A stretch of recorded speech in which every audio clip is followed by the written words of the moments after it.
अखिलेश जी इस विषय को नहीं समझ पा रहे हैं कि उन्होंने जो खुद कहा था वो अपनी बात से पीछे हट गए। अब उदाहरण के लिए उन्होंने कहा था पीडीए, अब राज्यसभा के जो उनके कैंडिडेट हैं वो पीडीए कहाँ हैं? वो तो एफडीए हैं, फिल्म स्टार, डायनेस्टी एंड अफसर। मुझे लगता है कि दोनों इससे पूर्व अपनी पार्टी के मंच को जितना ध्वस्त कर चुके हैं, एक साथ आकर शायद दोनों पार्टियों के उस संयोग को और ध्वस्त करेंगे। राहुल गांधी जी के जमाने में सिर्फ एक जीत पाई रायबरेली और अब 80 सीटें हैं तो 79 हार गए।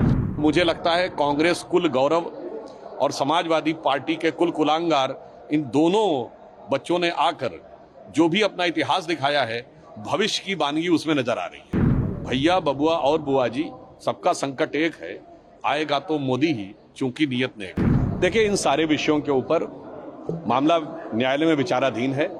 तथ्यों, साक्ष्यों और प्रमाणों के आधार के ऊपर न्यायालय निर्णय ले रहा है, तो न्यायालय का जो भी निर्णय आएगा हम उस निर्णय का स्वागत करते हैं। समाजवादी पार्टी कह रही कि Bharatiya Janata party horse trading करा रही है, चुनाव जीतने के लिए कुछ भी कर सकती है। देखिए साहब, समाजवादी पार्टी के साथ समस्या ये है कि अखिलेश जी इस विषय को नहीं समझ पा रहे हैं कि उन्होंने जो खुद कहा था वो अपनी बात से पीछे हट गए। अब उदाहरण के लिए उन्होंने कहा था पीडीए, अब राज्यसभा के जो उनके कैंडिडेट हैं वो पीडीए कहाँ हैं? वो तो एफडीए हैं, फिल्म स्टार, डायनेस्टी एंड अफसर। अब आप बताइए, उन्होंने बनारस में कैंडिडेट विड्रॉ कर लिया। किसको विड्रॉ किया? पिछड़े को विड्रॉ किया, कांग्रेस के समर्थन के लिए। तो समस्या क्या है कि कथनी और करनी में अंतर होने की वजह से वो समस्या हो जाती है।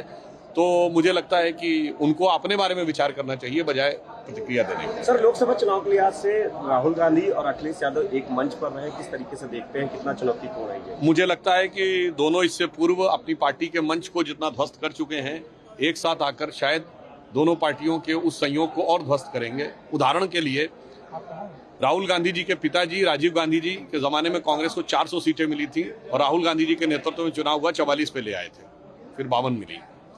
और उस जमाने में 1984 में 85 सीटें हुआ करती थी उत्तर प्रदेश में, सिर्फ एक हारी थी कांग्रेस, बागपत, चौधरी चरण सिंह जी वाली, और 84 जीती थी।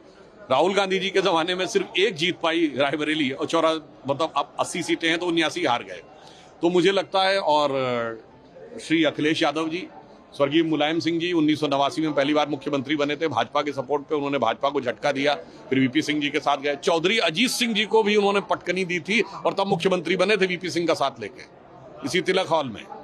अब वीपी सिंह को झटका दिया, चंद्रशेखर जी के साथ गए, चंद्रशेखर जी को झटका दिया, काशीराम जी के साथ गए, और सबको झटकते हुए वो अंततः 2012 में कुशलता के साथ समाजवादी पार्टी की स्पष्ट बहुमत की सरकार बनाने में सफल हुए। अखिलेश जी को सत्ता दी, वो 57 पे ले आए।